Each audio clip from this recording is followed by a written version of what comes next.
Alhamdulillahi Rabbil Alamin wal aqibatu lil muttaqin wala udwana illa 'alal zalimin. Asyhadu an la ilaha illallah al-malikul haqqul mubin wa asyhadu anna Muhammadan abduhu wa rasuluhu as-sadiqul wa'dil amin.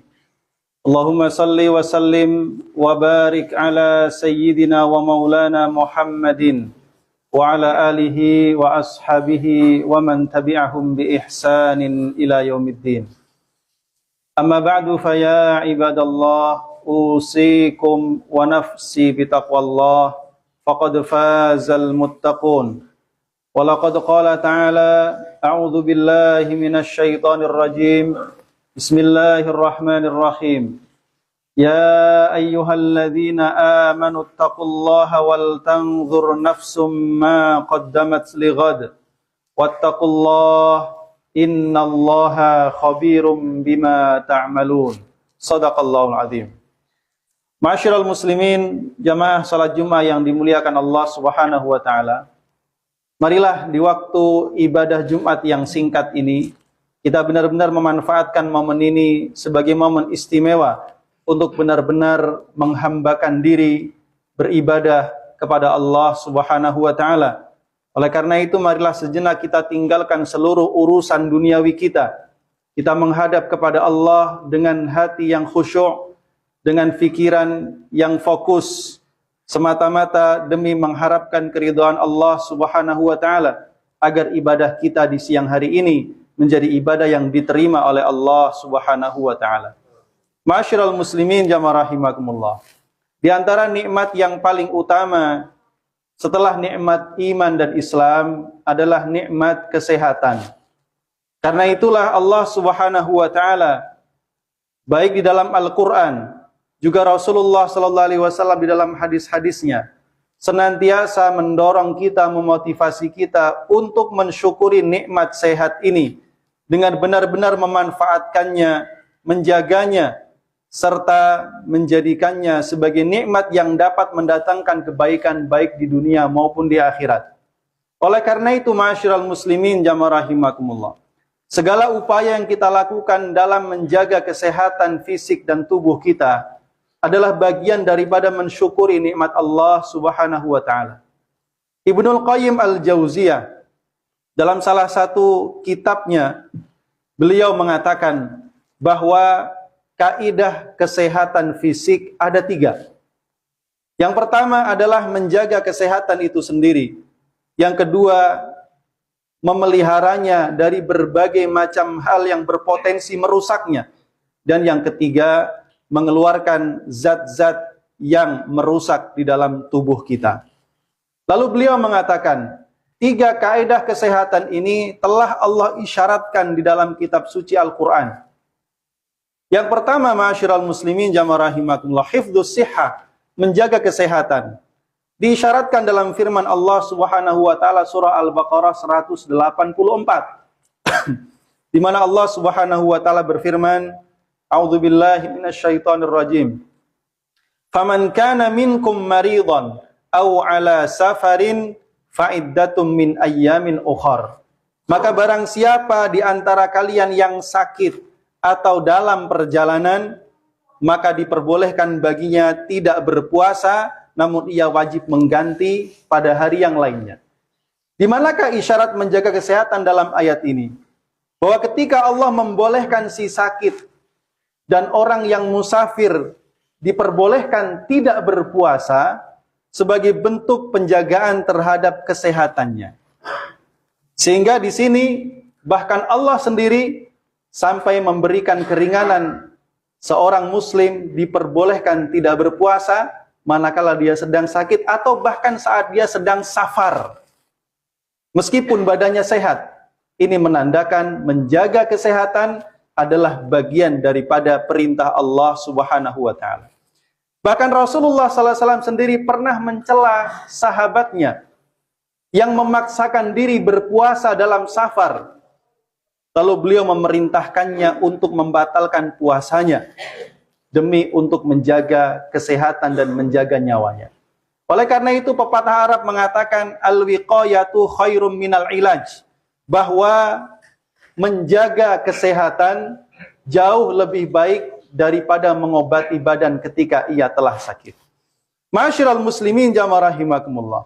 Kemudian kaidah yang kedua, menurut Ibnu Qayyim al-Jauziyah, al-hamiyatu anil mu'li, yaitu memelihara tubuh dan fisik kita dari berbagai macam hal yang dapat merusak kesehatannya, baik berupa makanan, berupa minuman, atau kondisi-kondisi tertentu yang rentan menyebabkan penyakit di dalam tubuh kita. Allah Subhanahu wa taala berfirman dalam Al-Qur'an, surah Al-Maidah ayat ke-6. Wa in kuntum marda aw ala safarin aw jaa ahadum minkum minal ghaiti aw lamastumun nisa falam tajidu ma'an fatayammamu sa'idan thayyiba. Ayat ini berkaitan dengan perintah tayamum.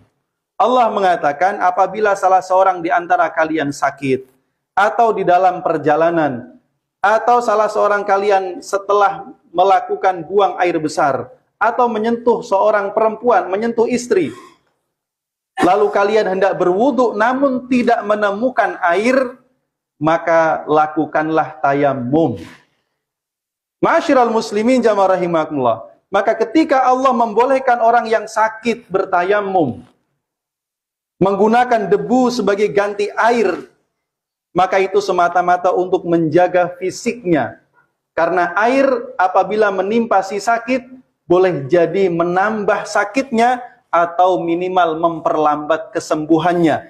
Karena itulah Allah memberikan keringanan bagi orang yang sakit, diperbolehkan baginya bertayamum manakala air itu dapat menyebabkan madarat bagi fisiknya. Ini menandakan menjaga fisik dari hal-hal yang dapat menimbulkan madarat, kerusakan dan penyakit dalam tubuh manusia adalah bagian dari isyarat yang diperintahkan oleh Allah Subhanahu wa taala.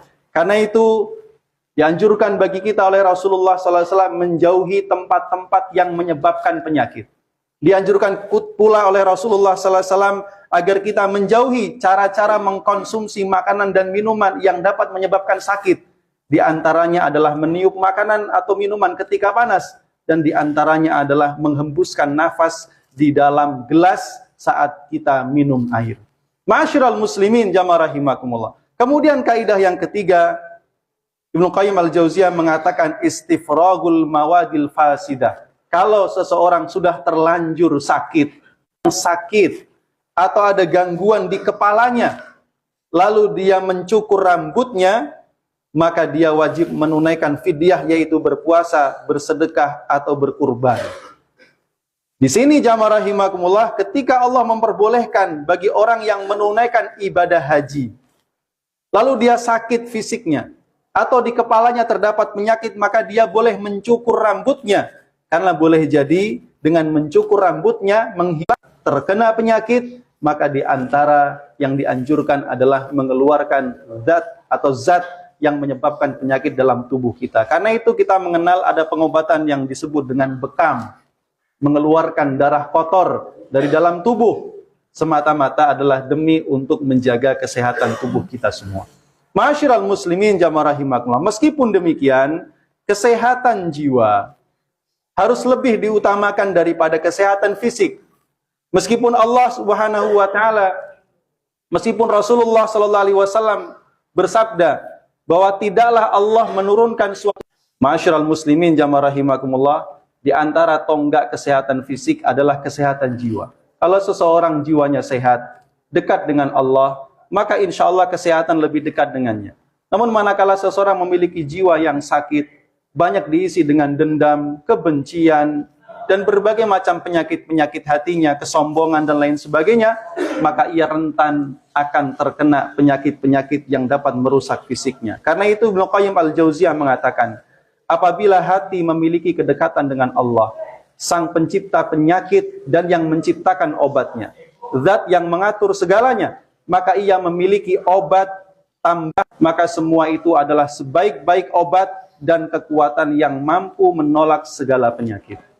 Terakhir, ma'asyiral muslimin jamaah rahimakumullah, Imam Al-Hakim, seorang ulama hadis yang memiliki kitab Al-Mustadrak, suatu kali beliau terkena penyakit di wajahnya. Lalu kemudian beliau berikhtiar untuk berobat. Namun kemudian apa yang beliau lakukan? Beliau meletakkan tempayan di depan rumahnya. Lalu kemudian diisi air.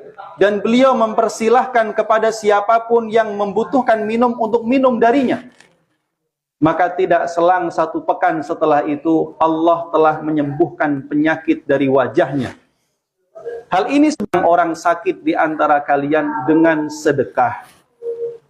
Oleh karena itu kita mendapati salah satu obat yang dianjurkan dalam agama kita sebagai bentuk ikhtiar mendapatkan kesembuhan dari Allah Subhanahu wa taala, selain ikhtiar secara medis adalah berikhtiar secara ruhani, yaitu diantaranya dengan memohon pertolongan kepada Allah, diantaranya dengan mengeluarkan sedekah. Mudah-mudahan Allah Subhanahu bagi mereka yang berjuang mengupayakan kesehatan dan kesembuhan bagi saudara-saudara kita, baik para dokter, tenaga medis, atau semua yang berkaitan dengannya, dengan memberikan keberkahan yang terbaik di dunia wal akhirah insyaallah. Amin ya rabbal alamin. Barakallahu li wa lakum fil Qur'anil azim wa nafa'ani wa iyyakum bima fihi minal ayati wadh-dhikril hakim wa taqabbala minni wa minkum tilawatahu innahu huwal ghafurur rahim.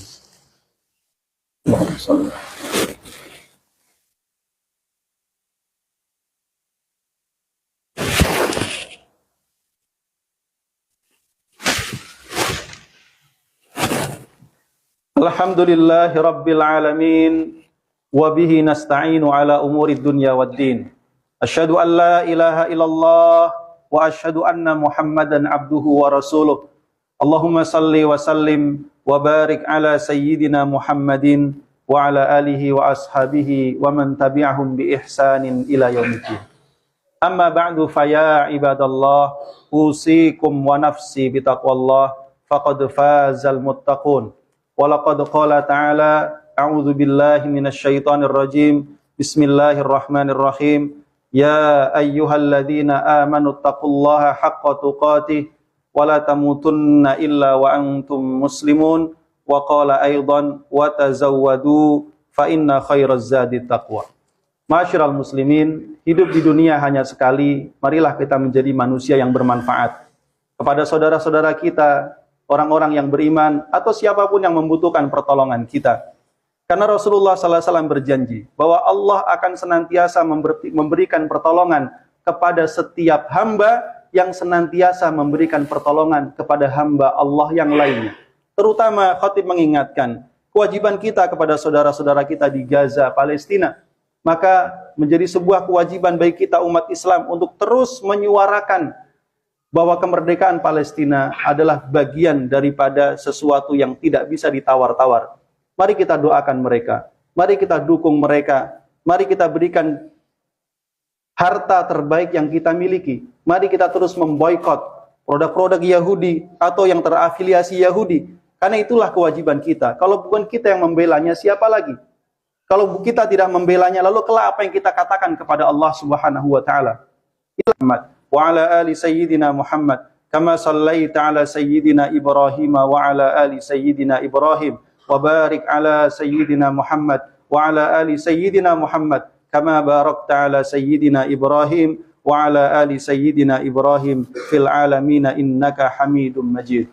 Allahumma ighfir lil muslimina wal muslimat wal mu'minina wal mu'minat al ahya'i minhum wal amwat innaka sami'un qaribun mujibud da'wat. Allahumma ighfir lana wa li ikhwanina alladhina sabaquna bil iman wa la taj'al fi qulubina ghillan lil ladzina amanu rabbana innaka ra'ufur rahim. Allahumma izzal islam wal muslimin wa adilla syirka wal musyrikin. Allahumma ansur man nasaraddin wa akhdhul man khadala al islam wal muslimin. Allahumma ansur ikhwanana al muslimin al mustad'afin wal mujahidin fi Filistin wa fi kulli makanin wa zaman. Allahumma afrigh alaihim sabra wa thabbit aqdamahum wansurhum 'alal yahudil ghasibin wansurhum 'alal qaumil kafirin. Allahumma shfi mardahum wa mardana. Allahumma taqabbal syuhada'ahum wa mautana innaka antar raufur rahim. Rabbana taqabbal minna innaka antas samiul alim wa tub 'alaina innaka antat tawwabur rahim. Rabbana atina fid dunya hasanah wa fil akhirati hasanah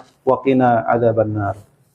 Ibadallah, innallaha ya'muru bil adli wal ihsan wa ita'i dzil qurba wa yanha 'anil fahsya'i wal munkari wal baghi ya'idzukum la'allakum tadhakkarun. Fadhkurullaha al-'azima yadhkurkum washkuruhu ala ni'ami yazidkum wastaghfiruh innahu huwal ghafurur rahim.